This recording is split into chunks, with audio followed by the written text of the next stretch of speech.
चलो चलबू की ना हो। आई हो दादा ई कौन चिल्लाता राक्षस खानी। ए धनी चलबू की ना हो। का चिल्लाता रह। You are challenging my bullet is ready. नया नया बन के आईनी हम कनिया मूड बिगाड़ता होता परसनिया। नया नया बन के आईनी हम कनिया मूड बिगाड़ता होता परसनिया। खड़ा कर दानी बुलेट ना दन लेला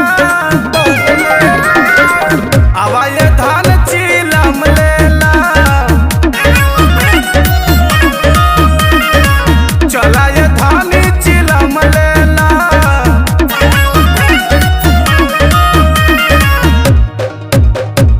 ई का हो।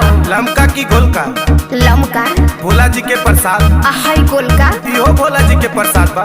कैसन लागी। लमका की गोलका लमका बढ़िया आ गोलका इहो बढ़िया लागी। ई कहाँ से लाई बड़ा। लमका की गोलका लमका बाजारे से। हाय गोलका इहो बाजारे से। ई का करी।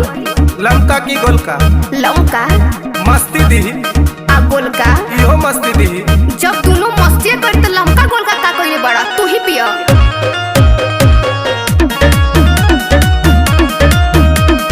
हमरा से कहल सब बचपन में माई एकरा के पियले से नशा हो जाए।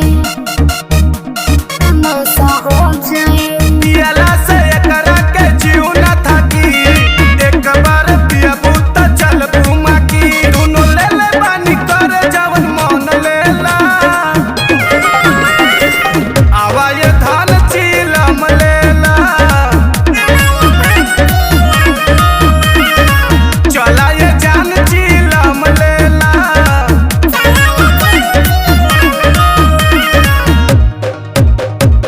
एकर फायदा।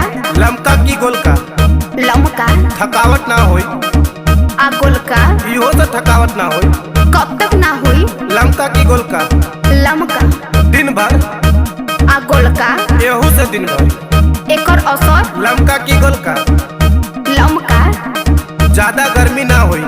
आ गोलका इहो से ज्यादा गर्मी ना होई। भोला खुश हुई है। लमका से की गोलका से लमका से बहुत खुश। आ गोलका से एहू से बहुत खुश। जब दोनों से खुश हुई तो